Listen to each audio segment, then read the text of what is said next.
પપ્પા, મેં ઘણું વિચાર્યું કે સમીર રોંગ છે. મારા મને કહ્યું કે આ સાચું છે, પણ દિલ પર સમીરનો પ્રેમ હાવી થઈ ગયો અને આખર દિલ જીતી ગયું.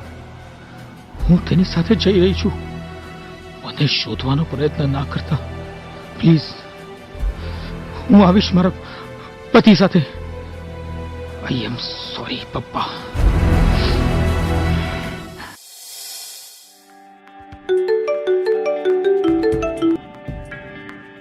हेलो, आप मिस्टर अमित गांधी बोल रहे हो? जी बोल रहा हूँ. मिस्टर गांधी, मैं कोलकाता पुलिस से बोल रहा हूँ.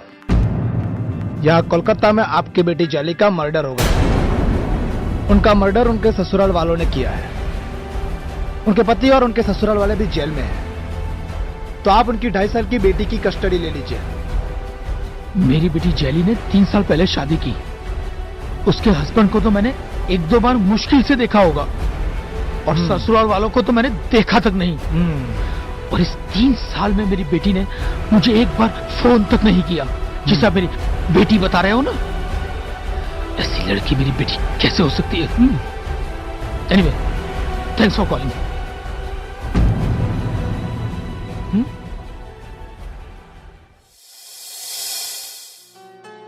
जय श्री कृष्ण महाराज. जय श्री कृष्ण અમિતભાઈ. જય શ્રી કૃષ્ણ.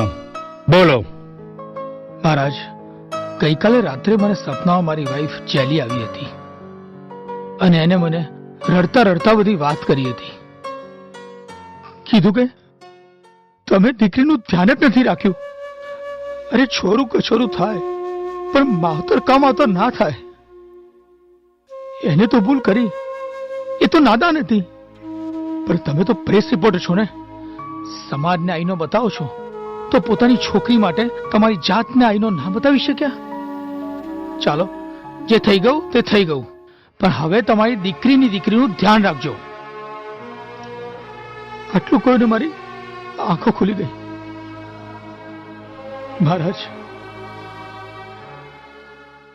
અમિતભાઈ, જેલીબેનને જે કહેવાનું હતું તે કહ્યું. હવે મારે જે કહેવાનું છે કહું છું. જેલીબેન અને તમારી દીકરી બંનેની આત્માની શાંતિ માટે અત્યારે શ્રાદ્ધ પક્ષ ચાલે છે, તો વિધિ કરાવી લો. સારું, વિધિ કરાવી લઈશ અને પછી મારી દીકરીને મળવા જઈશ. एक्सक्यूज मी, मेरा नाम अमित गांधी है. मेरी बेटी की बेटी जेली इसी आश्रम में रहती है. मैं उसे मिलने आया हूँ. बैठिए सर, मैं जेली को बुलाता हूँ. ओके.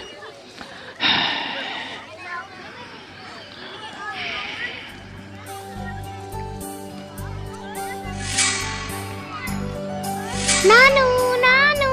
જેલી, તને કેવી રીતે ખબર પડી કે હું જ તારો નાનું છું? Very simple. તમારો ફોટો મોમની ડાયરીમાં છે. મોમની ડાયરીમાં?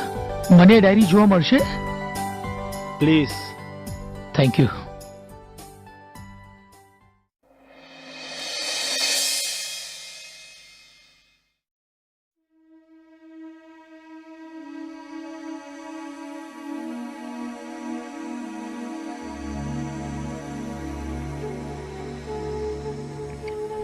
પપ્પાને હું છોડીને આવી કારણ કે હું પ્રેગ્નેન્ટ હતી. સમીર સાથે ચાલી ગઈ, પણ ત્યાં ગયા પછી મને ખબર પડી એને મને ફસાવી હતી એની મમ્મીનો બદલો લેવા માટે. મારા પપ્પાએ એની મમ્મી વિરુદ્ધ છાપ્યું હતું. એ લોકો મને મારતા, મને ટોર્ચર કરતા, પણ સહન કર્યા સિવાય મારી પાસે કોઈ રસ્તો નહોતો. પપ્પા પાસે પાછી જાત, પણ એકવાર નાની હતી ત્યારે સાયકલ પરથી પડી ગઈ હતી. તો પપ્પાએ કહ્યું કે જાતે ઊભી થા. ઊભી પણ થઈ, પણ હવે આમાં પડ્યા પછી ઊભા થવાની સૂઝ નથી પડતી. પપ્પાને પ્રોમિસ કર્યું હતું કે આજ પછી એવું કોઈ કામ નહીં કરું જેનાથી મારે તમને સોરી કહેવું પડે.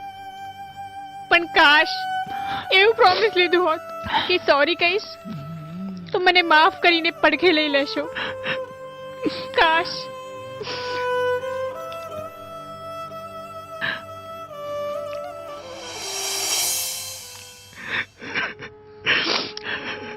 બેટા, તને કહીશ તો તું સમજી શકે એવી તારી ઉંમર નથી. પણ મારી જેલીને ના સમજી શક્યો એ મારે આજે કબૂલ કરવું છે. બાપની કડકાઈ તો હતી મારામાં, પણ તેના ઉછેરમાં માની મમતા પૂરી ના કરી શક્યો.